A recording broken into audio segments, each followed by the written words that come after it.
এই দুনিয়ার পুরো জীবনটা এটা হচ্ছে লালসাময় একটা জীবন, লোভ, মরিচিকা, মায়াজাল।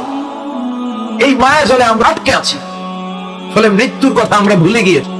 পাগলের মতো ছুটছি, আরো টাকা লাগবে, আরো খ্যাতি লাগবে, আরো যশ লাগবে, আরো দাপট লাগবে। আমার এত টাকা দিয়ে কি হবে? এত সম্পদ দিয়ে কি হবে? এত ব্যস্ততা দিয়ে কি হবে তোমার? স্টপ, থামুন, অনেক হয়েছে। আমরা থামুন, take a rest, take a breath and think about death. Think that you have to go back to you. একটু বসেন না, একটু ভাবেন যে আমাকে চলে যেতে হবে, চলে যেতে হবে। এই কোলাহল, এই ব্যস্ততা, এগুলো থাকবে, থাকবো না আমি। সাইয়েদনা ওমর ফারুক বলেছেন, মুতু ক্বাবলা আন তামুতু, মরার আগে একবার মরো। হাসিবু ক্বাবলা আন তুহাসাবু আলাইকুম, তোমার হিসাব নেওয়ার আগে তুমি একবার নিজের হিসাবটা করো না। কাগজ বের করে একটু লিখো না, কি কি ভালো কাজ করছিলা, যেগুলো দিয়ে নাজাতে ওসিলা হতে পারে। 1 2 3, আর কি কি আকাম কুকাম করছো দেখো না, লিখে দেখো তোমার অবস্থাটা কি। মরার আগে একবার মরো। মরার আগে খাটের মধ্যে শুয়ে শটান করে চোখ বন্ধ করে একবার মরার ভান করে দেখেন কেমন লাগে। চোখটা বন্ধ করেন আর ভাবেন আপনি নাই, কি কি হতে পারে ভাবেন। আপনার ছেলে মেয়েরা কান্না জুড়ে দিবে, আপনার প্রাণের স্ত্রী বিলাপ শুরু করে দিবে, বন্ধু বান্ধবের চিৎকার আর মাতম, স্থানীয় এলাকার মসজিদে ঘোষণা, অমুক এলাকার নিবাসী অমুক ভাই, অমুকের ছেলে অমুক দুনিয়ায় নাই। সব আত্মীয়রা চলে আসবে, ফেসবুকে স্ট্যাটাস দেয়া হবে, সবাই সবাইকে জানাবে বিকাল 4টায় অমুক হাই স্কুল ময়দানে আপনার জানাজা। ছুটে আসবে, সবাই ছুটে আসবে আপনাকে শেষ বিদায় দিতে, গুড বাই জানানোর জন্য, আল ওয়াদা, বিদায় জানাতে আসবে সবাই।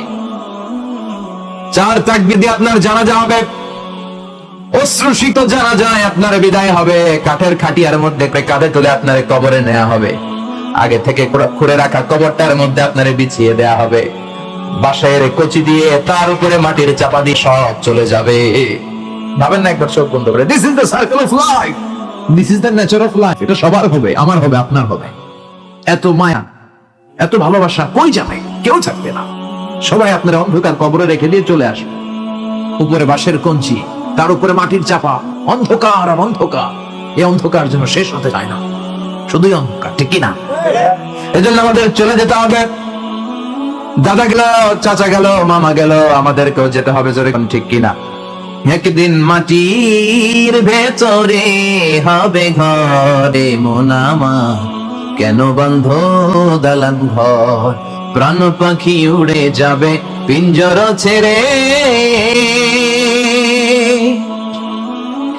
ধরা ধামে সবই রবে তুমি যাবে চলে, বন্ধু বান্ধব যত, মাতা পিতা যারা সুতো, সবই হবে তোমার পরে মন আমার, কেন বন্ধ দালান ঘর, একদিন মাটির ভেতরে হবে ঘরে মন আমার, কেন বন্ধ দালান ঘর, ঠিক কিনা? সব করে দেখবে, চলে যেতে হবে আমাদেরকে। এজন্য আখিরাতের কথা যেন আমাদের স্মরণ হয়। বিশ্বনবী বলতেন, নাহাইতুকুম আন জিয়ারাতিল কুবুর, আমি তোমাদেরকে কবর জিয়ারত করতে আগে নিষেধ করতাম, কিন্তু এখন নিষেধাজ্ঞা প্রত্যাহার করে নিলাম। এখন সবসময় তোমরা কবরের সামনে যাবা আর জিয়ারত করবা।